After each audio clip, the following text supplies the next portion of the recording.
like to talk to parents a lot about when we're looking at interventions and we're thinking about prioritizing. So let's say you have a child who has more than one thing going on, and we're really trying to figure out, where do we start? What do we prioritize? How do we go about targeting, let's say for instance, a parent comes in, this happens a lot, parents will come in and their child is struggling with peer interactions. They're looking for a peer group. And one of the things that we're gonna look at, or we're at least gonna talk about, is this idea of like bottom up versus top down approaches. When we are looking at a top down approach, we are looking at the symptoms. We're saying my child has a difficult time with peers. The symptom that we're seeing is the difficult time with peers. And in that type of approach, we might, again, look for a group. We might have them in a social skills group where the focus is on teaching things. So a child doesn't know how to initiate peer interaction, so we teach them, say what your name is and ask them if they want to play. It is a language-based, top-down approach to intervention. A different way of thinking of that is recognizing that most symptoms are coming from somewhere else. And so as we talk about top down, we also want to think about bottom up, in that what is the reason why a child is having a difficult time with social interactions. We want to look at things from the bottom up. When we talk about top down, I literally am talking about the top part of the brain and the bottom part of the brain. Everything that the bottom part of the brain is responsible for, is it doing that successfully? Is the brainstem doing things automatically? Because when the brainstem is not able to do things automatically, we'll get into things that look like a difficulty. So let's say I'm not feeling well, I'm hot, I'm kind of feeling dizzy. I'm not gonna want or be very social. I'm not gonna wanna be social. I'm not gonna be very successful at being social, because the things that my brain typically handles on its own, I'm having to actually think about it. My temperature regulation is off, my balance is off because I'm feeling a little bit dizzy. Maybe my skin seems to just be a little sensitive, so tags are bothering me. In those types of situations, the symptom might be that I do not want to be social. I said something inappropriate.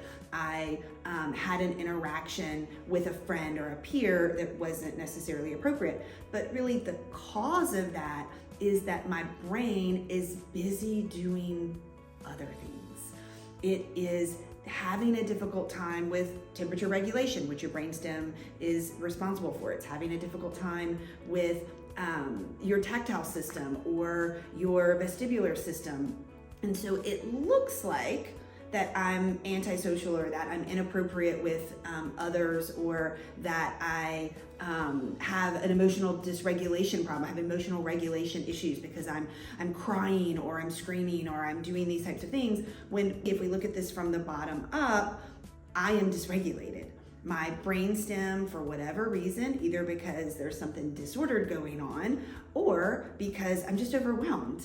And these systems are having to work harder, and the energy goes like this up the brain. The brain always prioritizes protection and survival, meaning your heartbeat, your breathing, your temperature control, all of these things. Balance is one of the things the brain prioritizes over then the ability to later think about high level, gray thinking, peer interaction, back and forth, flexible thinking. That is something that you need your entire system to be functioning in order to access that part of the brain. A better understanding of therapeutic approaches and how people address intervention differently.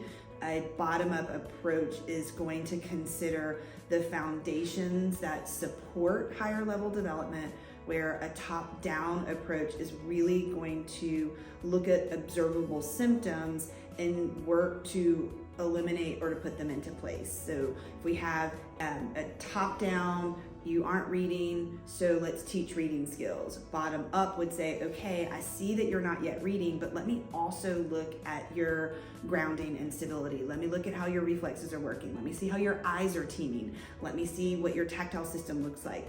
Is the reason that you're not reading because you have a difficult time with the skill of reading, and so therefore you just need certain strategies? Hold the piece of paper underneath the lines or use your finger. You need better vocabulary. Is it that, or is your auditory processing making it difficult for you? Is it your visual processing? Is it your reflexes that are not yet integrated? And so you actually have the skill, you're just unable to demonstrate it because of the disorganization of your system? Or do you have an organized system and truly are having difficulties reading?